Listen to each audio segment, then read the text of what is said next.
Hi guys, welcome back to my YouTube channel. Did you miss me?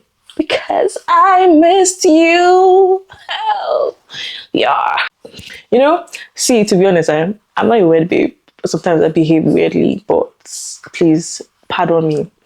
This video is simply a very, very, very, very, very short, maybe long, but it's simply about all the things I wish I knew before moving to the UK for my studies.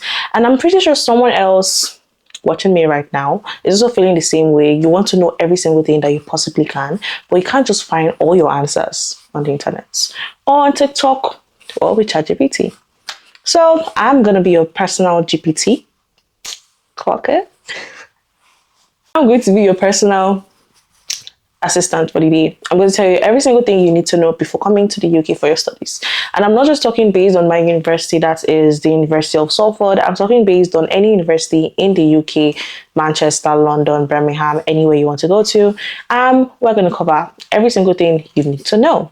So get out your pens, your papers, your iPads, even your phone if you want to, and get ready to jot down every single thing that I have to offer to you. I'm pretty sure you're going to find this really valuable. And if you do, please don't forget to give this video a thumbs up, comment, ask questions, and also hit the link in my bio, or hit the link in my description for something special for you to join a community where you get to ask more questions in case you can reach me here. And are we ready? Are you ready? Are you ready? Because I'm ready. So let's get into the video. 10, 28, it's getting late. I know I made my mistake. You guys, wait first, before we start this video, I'm feeling myself. Pardon me. I think this week brings up my alter ego because what? Oh, my bride price, not a small fish. I'm the big fish. Hey! Okay, let's stop that. For the video, I have my trusted phone here and my notepad with every single thing we're going to cover today, just so that you would have enough valuable, juicy gist about what you're getting yourself into.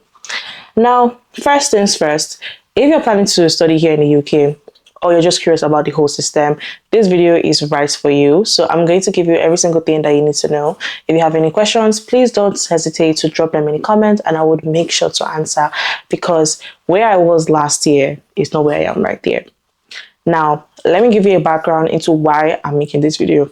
Moving into the UK for my studies last year was a whole lot for me because I am not good with research. I'm very terrible at that. So I didn't know what to do. I didn't know where to start from. I was just so confused. And watching a lot of YouTube videos that were quite long, pardon me, forgive me if mine would be long, but watching those videos at first glance would always discourage me. But I had a very good friend, and she basically held my hand throughout the process. You know when they hold your hand like this and be taking you along?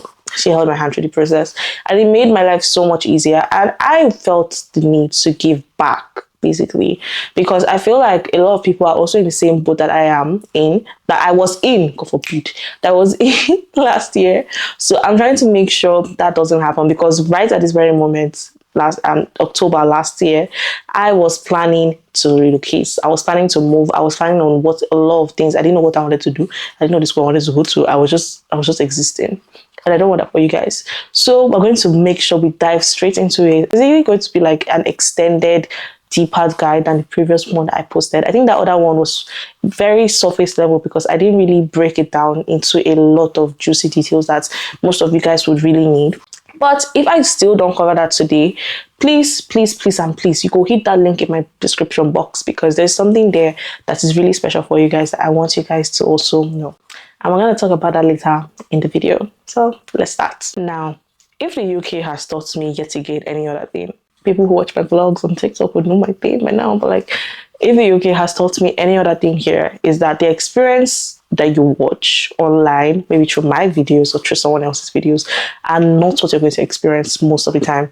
Now, hear me out. Sometimes you would experience things differently. It could be very easy for you. It could be a tad difficult. It could be something else, but you're just going to it's going to seem somehow because you're going to experience a lot of culture shocks. Your body is going to adjust to a whole new thing, whole new settings, whole new people. It's just going to be a lot. The weather is going to deal with you, your accommodation, settling in, everything is just going to, it's going to be like a lot. It's going to like take its toll, but not too much if you don't have a strong support system. Now, let me break it down to why I said that.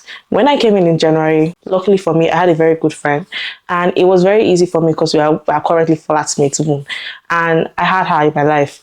But if I didn't, I would have been so sad because I'm a very family oriented person. Like, I mean, you see me like this, you see my family, but like, I hold my family with the highest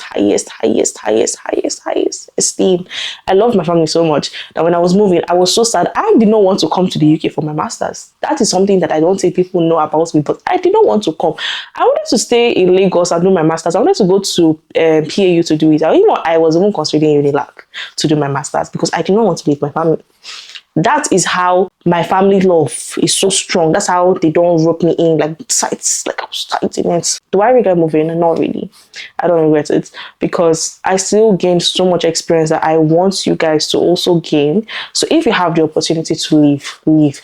Not with the sense that you're running away from Nigeria, because I like Nigeria. The insecurity though, and a lot of other problems could be a factor as to why most people do not like it. But I like it basically because of my family, if I'm being honest. So now we're going to dive into things that most people really don't talk about. All the things about applying for university, what to do, what not to do, every single thing is in my other video that I would probably put like a little thumbnail around this area so you can see. And you can head over there to watch the video and basically inhale the information I'm about. See, so sorry, you're gonna go suck up the information. I don't know why I'm laughing a lot. I really don't have any idea. I am just, you know what? Let's not even make this video longer than it's meant to be. Now, there are two types of accommodation if you're coming in as a student. We have the uni halls and we have the private rents, basically apartments. Uni halls could also be apartments. Most uni accommodations are usually in Manchester, by the way, pushed out by X1. That a whole real estate agency that deals with accommodation. They still do private rents, but they still also have like uni apartments and uni buildings and all. There's also Amber Students that is there, and then you could also look at those two if you're into it. I would not recommend going through X1 because X1 they delay a lot in their responses. It's quite annoying. With Amber Students, I haven't really seen any feedback or anything from it, any review about their services. I can't really say much about Amber Students, but I feel like they are good. So you could always go through them if you're looking for proper uni halls, if you want to stay in a uni accommodation. Then for the private rents, where I'm staying is a private rent owned by a different landlord with a whole different real estate agent. So basically, you could look into that. But mind you, let me even come back to uni halls again. Mind the uni accommodation, yeah, you're going to pay weekly. Most accommodations you have to pay weekly. Sometimes you could pay monthly, but like if you calculate it up to the amount in a month, it's quite high. But with private rents, if you're going for accommodations owned by private landlords, most of them come in bill inclusive. So in that case, you could find house shares. House shares, they could be really bill inclusive. Like that means your water, your rents, your electricity, and Wi-Fi is all together. So you're pretty much good. But if you find other buildings, but if you find other buildings that are not bills inclusive, it means that you pay your rent separately, then you now pay your bills separately. For us, ours is not bills inclusive. But it really isn't too bad. It's not bad, it's okay. So I would advise whatever your budget can handle, you could go for any of the two options. But mind you, if you're going for uni halls and you know you don't like staying with people you don't know because they could be messy, they could be annoying, they could poke nose into your business, they could do a lot of things that would really rile you up and you could just get irritated, and I would not advise you go to uni halls. But you could just get an apartment, a studio flat, for example. That's if your budget can contain. There's also a building called True Student. I would advise you, if you're getting an apartment in True Student here, from my friend's personal experience, please don't get the one where you share a kitchen with other people. You would regret it because you would meet so many wonderful people that if you're constantly cleaning it and they're not doing anything, you're going to get so frustrated and it's going to get so annoying. So I would advise you to not do that. If you want to get an apartment in True Students, basically get your own studio flat where you have your kitchen, your kitchen, your bathroom, and a little living room there. So you'll be good. Mind you, I am not advertising any building. Don't take my word for it too. I'm telling you basically my experiences. So whatever you do, please note, and a disclaimer. Disclaimer. You're doing it all on your own, and I'm just here to advise you on it. For accommodations, private rent accommodations, I cannot recommend which one to go for because there are so many. You have different platforms you can use to check for your accommodation. We have Spare Room, you have Rightmove, you have On the Market, you have Zoopla. These places are where you can check for accommodation. Mind you, Spare Room is where you can find house shares building, where you can share a whole house with people, maybe 3, sometimes 7, and then you could pay like 500. House shares are usually the cheapest options, but you could really, really be lucky if you want to get the whole apartment, but it would be really far from your school. For example, if you want to get really cheap accommodation and you're coming to the University of Salford, you could look at staying in places like Bolton, Moston, any other thing. So that's what I'm going to say about that. Now, if I were you, I would tell you to prepare for the competition. When you are flat hunting, your eye, you could see pepper. Now, recent experience, my friend was looking for an apartment, and then the competition, he choked. It was so tough because people could just come in. You could just, because mind you, when you're applying for an apartment, you can also like negotiate the rent a little bit. Most times they would agree, most times they would not agree. Let me just tell you the gospel truth. So with him, he was always trying to apply. He would negotiate with some of them. They would tell him no, and the other people that would pay instantly, that they had the money, they would be like, take my card, here's my card, take it. That's all. And then he lost the apartment. So that's one thing you should know. And then one thing that also to expect when flat hunting is that you're going to go through so many different websites. You're going to text, you're going to send emails. And the easiest way to reach out to these people, especially when you look at a property for the first time, is to call them. I know from Nigeria, from anywhere, if you want to call them, the charge or the call rate or call card is going to be large. So if you have a friend in the UK that can do it for you, bring them up. Because it will save you so much stress. They will look into your matter easily. Everything will just work out like they're meant to. Another thing you should also take note is that when you're flat hunting, you're seeing pictures. Most of the pictures taken on the website are taken with a 0.5 camera. Like the whole thing is like wider, so it will look like it's big. And sometimes it kind of like, yeah, it's kind of tight. So it could really get annoying with time if you do that. And if you look at that and then you're just like, what the hell is going on? So you could always ask for videos or basically ask people to help you go and view the apartments if you want to see it and if you really, really like it. And then those people could be on a call with you, or they could just make a whole video for you if you're unavailable, but you have to be available though, so you can see the place. And then you ask the questions, they ask questions on your behalf with them, and then it's basically going to be an easy peasy way of doing stuff. Now, my personal experience moving in was smooth though. I won't lie to you guys. I have very good friends. My very good friend Esosa was the one who helped me. So he came all the way to Manchester to help my friend and I settle in. I think that's one of the most sweetest and most thoughtful things that I have ever gotten from somebody. Not a gift though, just an act of service. I really appreciated that, and it made me feel so special, so loved, so welcomed. So when we were coming, we had him, we moved into our apartment, we went shopping to decorate our place. There was a whole video. I made a whole series about going shopping at that time in January, even though it was so cold, but it was so nice. We always just there, he showed us where to go to, how to take the bus, how to use Google Maps to navigate your way around in a new city you've never been to. So whoever, we always had a good support system. So my experience coming in was so good. That's why I'm going to say again that if you're coming in to the UK or to any place, you need to have someone here to help you, to hit the ground running. So as you come in, you know where you're going to, you know what you're doing, you know how you're gonna and get to the place you need to get to. That's what I want to just tell you, and that's basically it. On average, I would tell you, if you want to get a really good place, budget at least 600 to 700. If you're lucky, it would be with bills. If you're not lucky, without bills. That's just a little heads up, because the UK house market, They're after our life, oh. They're after our liver self. You know they see my guy. Now, yeah, your tenancy contracts, read it. Now, why I am loud in Abi, loud in Abi now raising the alarm to read your tenancy agreement or contract is because you need to know what you're getting yourself into. Here, they hold contracts like their lives depend on it, because once you sign it and you default, you don't be. But it's really not that bad. Like you could lose your deposit or anything or whatever, but read it so that you know how your payment system or structure is going to be.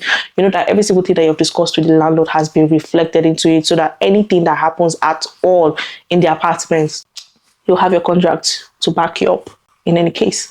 Another thing I want to tell you is that when it comes to your apartment, when you're moving for the first time, you know how they say, oh, I'm going to take a video and show everybody. Take a video, take pictures, snap every corner of your apartment. Take pictures of the corners. Take. Just take a lot. Because at the end of your tenancy, when you decide to move out, they're going to come in, they're going to inspect everywhere, and they already have their own pictures. So if you see anything that has been moved or blocked off or broken, your deposit, they would reduce it. And most times you could not get it back. I know someone that he did not get his deposit back, and it was quite annoying for him. It was really painful. So I want you guys to have that mentality in mind, that as you're staying there, try your best not to spoil somebody's property at least, and enjoy your stay. But take pictures to protect yourself, save it up, lock it somewhere that you know that you can find it easily when the time comes. Because if they want to take your deposit here, they will take it, and there's like usually nothing you can do. So just to avoid all of that, you need to be prepared. You need to have backing. You need to be strong. So that one is there.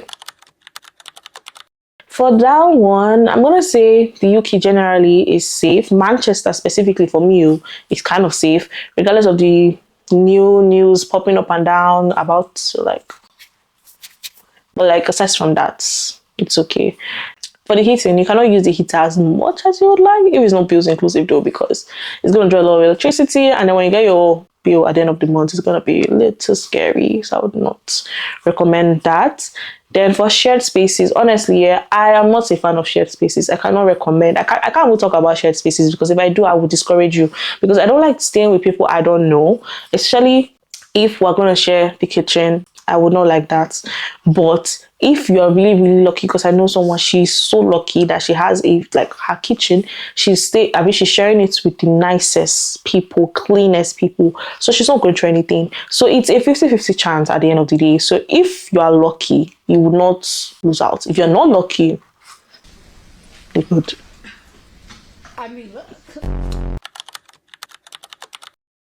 Here are some inside tips that you guys would need to know before you come in. Just basically to prepare yourself ahead of time. One, most private landlords would always require a UK guarantor. You need to have someone here who, let's say, earns at least 40k in a year to be your guarantor. That's one thing that I want you to know that is possible. Most landlords, most agencies, they accept company guarantors like house in hand, and they would act as your guarantor for a fee. I know someone who used house in hand, and he had to pay £100 every month plus his rent again. So you have to weigh your costs. If you're going for shared spaces, house shares or whatever, you will not need a guarantor. You would need a guarantor, to be honest. You would always need a guarantor. But if you're paying £100 and you're staying in a house and you're paying 500, add it in 600 with bills included, or you're good to go. Do you get that kind of thing? So, 2, you are exempted from council tax as a student. One thing we did not take up immediately was that when we got in and we got the letter saying that, oh, you're exempted from council tax, we had to apply. I think ultimately at the time we thought, oh, you didn't have to apply since you're already here, you're already enrolled, and then maybe magically you'll be in the database saying, oh, this person is a student, Not the case. You have to look for the council tax. I'll put up the link here. Click it, fill out the form, then submit your council tax exemption letter. If not, you're going to get a letter asking you to pay your council tax. And it's not going to be funny. Because we did the same thing. We sent ours late, and then we to be honest, when we sent our letter, we already got a letter from them to pay the council tax of £2k. We're like, where? And then when we sent it, they just slashed it to £40 for us to pay. To avoid that entirely, you have to hit the ground running. You have to do sharp. Next thing I'm going to tell you that I think I've already mentioned this one. I was going to say bills included apartments, you have to be mindful of the heater. So because if you go over it, you would have to pay for that part. And most times, most landlords, they could tell you that, oh, since you're used to going overboard because you have bills included, apartments or services, I mean, give me my thing, be pay your rents, just to avoid that kind of thing. And then I was talking about the view reality, that UK estates photos of buildings, they use like the wide angle lenses. So your this thing will just stay truthful. It won't be the right thing. You'd see like smaller. So that's it. And we're going to first talk about teaching style. To be honest, over here, you're going to do a lot of critical thinking, critical writing. You're going to use a lot of references, a lot of citations. You know, like writing a project, this time around, you're going to back it up. You're not just going to say things. You're coming here for a master's degree. It's higher than your BSc. So expect a lot of workload that you have to put yourself and just like deliver. The workload isn't so hard because over at the university, my university, they have lots of services to help you. We have academic tutors. The lecturers are hands-on to help you. Most of the time, they may not tell you the gospel truth, and they will not really tell you what you did when they mark your score. Mark your scripts. But like, just have that in mind. And then you're going to do a lot of independent study. There are lectures, there are seminars in my university, but you'll still have to read on your own, you know. When you do your coursework, for my university, there is, some assignments, you do it on your own. Some modules, yeah, you could do on people. And if you're not lucky enough to get really good people, oh, you go see paper. Because you don't want a situation where you would have to do it on your own and then they would not, or you all will not get the same mark. It's gonna be painful, man. It's gonna be painful. I would not advise that. I don't know why this isn't getting bright. Attendance here for my university, they're very strict. The UKVI wants to know that you came into this study for school and you're going to read your books and go to classes. If you don't go to classes, most of them would like reach out to you and tell you, oh, why didn't you go to class? What happened? They would give you like the first chance to like tell the truth and all of that. But if it's a constant habit and you're not signing in your attendance or nobody's signing your attendance, which I do not recommend, it's going to be a problem. So you always have to do that. For my university, they always have codes they give out for the for your attendance. So sometimes you would have to like sign in, go for class. And honestly, yeah, if you attend class and you tell them, oh, I'm so sorry, I have to leave for my job is about to start, they would understand and they would let you go, because at the end of the day, now your money, no be their money. So they won't force you. So that's one thing you should know. Referencing is very important. Like I said, you would have to deal with a lot of articles. You have to cite, reference, put in a lot of that. You have to use a lot of articles, peer-reviewed materials to back up your words. Over here, we don't just say anything and go like that. You go back it up. If not, they're going to mark your decision and the score you're meant to get would be reduced because you did not just cite properly. And for my university, we use APA 7th reference in style. Yeah. APA 7's referencing style. So you also need to take note of that if you're ever planning on coming, or if you're planning to come to the University of Salford. You're going to have to adjust your academic writing now. Adjusting your academic writing isn't really a big deal. You just have to make it more critical, just make it sound like you know what you're doing. You can't just describe. Over here, I went through that. I was so used to describing. You can't just describe. You have to like put in two different research together. Say what this one is saying, why this one is saying it. You say that this one challenged this person and this one did this one. That kind of thing. I don't know how to explain it, but like that's what you should take note of, Sha, as you're coming here, because you're gonna do something, babes. You're gonna get support from your tutors and personal supervisors as well, or the academic tutors, or people, or other students. It's really not hard. I won't lie to you. It is not hard at all. I'm gonna give you S1. Upload early. You need to upload your assignments early to have peace of mind. Because once you submit, most times they will not give you another chance. There are some few modules that will give you the opportunity to like re-upload your submission just in case. Like they'll give you two chances. But once you submit once, that's the end. So you have to make sure what you're doing, you have done it early enough to pack in so much information. That's why it's not going to be like, ciao, what? That's my shit, man. Do you get? Okay, so you would also get ready to use Canva. I use Canva a lot because we had to create like presentations and all, but most times it's not always the case. You use the You use the Microsoft Office package. It's free as a student because you use your student email to sign in, and I presume that's the same thing everywhere.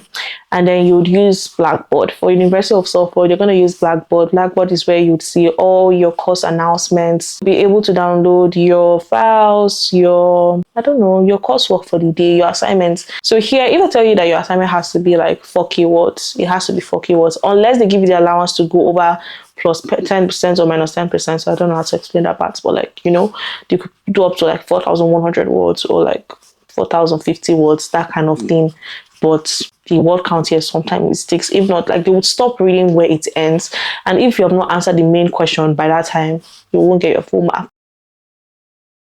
I'm not going to start with your weekly grocery average or monthly in this case, because who do we think we are? For me, I would normally say I spend on 50 to 70 pounds on average on my groceries. And if it's just for you, it will last. If you're cooking for other people, I cook for some people. I cook for some people. You know, they last like to finish and all, but like they get that kind of thing. And most times I always eat out. So places to go to get your lot. So places to get your groceries, you could look at Aldi, you could look at Lidl, you could look at M&S, and that's if you have like a wider pocket to handle the costs there. And then you could also look at some other little convenience stores. They could be a bit high. Then there's Co-op as well, so you could also get things from Co-op. But the cheapest, I will tell you, is Aldi and Lidl. The remaining, Anoto. Sainsbury. It's that one. You see the way I reacted? Avoid that place. That place is, I don't know, but it's not for us. It's too expensive. It will be for us very soon, but right now, when I'm gonna have the money, I will be going there, sir. My guys, Sainsbury is expensive. Over here in Manchester, transportation for the bus is £2 for an hour. So once you get in, you basically like tap in your card on the bus reader thing, and then once you have done that, you enter in, and mind you, it lasts for an hour of your whole trip. So if you get down, let's say where we're going from point A to point B is 10 minutes, you get off, that's 10 minutes out of your 1 hour, you have 15 minutes remaining. Then your next journey from point B to like point Z is like 40 minutes. You tap in, it will cover that trip. So let's say by the time you want to now come back, you know, like 20-30 minutes has passed, your 1 hour is over, then you're going to pay another £2. That's like £4 total. But with B Network, you can get £5. That's like a day deal that you can jump on many buses as you can. But I don't think it covers for trams. I'm not sure, but I know that covers for the buses alone.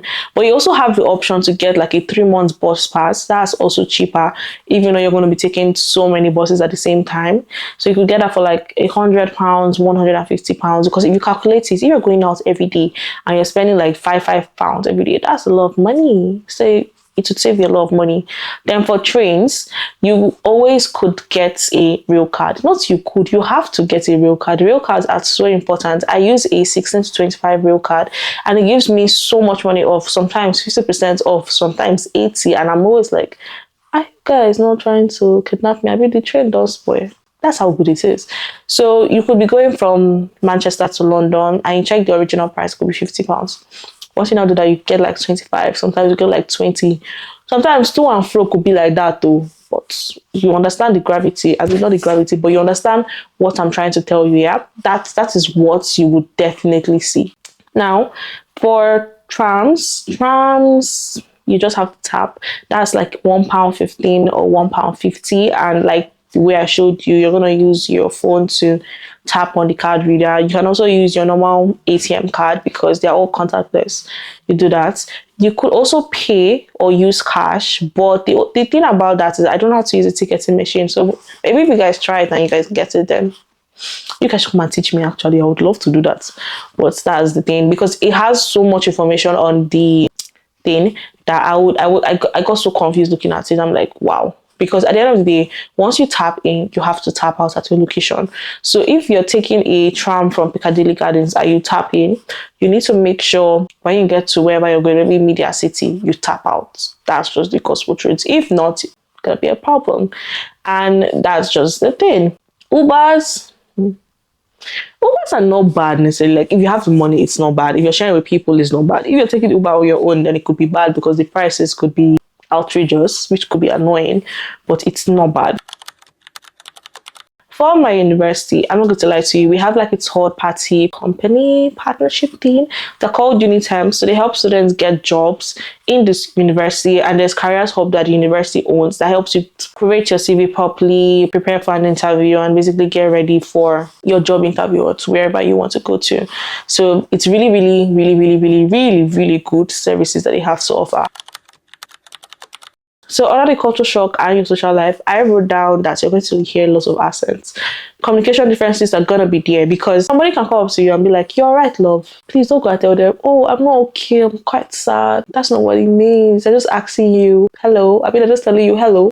And you'll be like, "Oh, yeah, I'm good, hi." That kind of thing. Another thing again that you would hear is cheers. Cheers is like thank you here. Some would say thank you straight up, but cheers is like the normal thing here, the norms. So that's another thing you should know. Politeness culture, you guys, I have learned one thing here that they don't do in Nigeria. They hold the door for people. And it's such a beautiful concept. You can just be walking, going somewhere with them. I don't know why this is getting bright, but you can just be walking somewhere. You just need to, like, as they're passing out, they would hold the door and wait for you to come through. Human beings. So that is a norm here. Then we also have making friends as an international student is not hard. It's really not hard. Yes, you could come off and meet some racists, but look them, run away and just face your business. Loneliness, homesickness, and staying connected with family.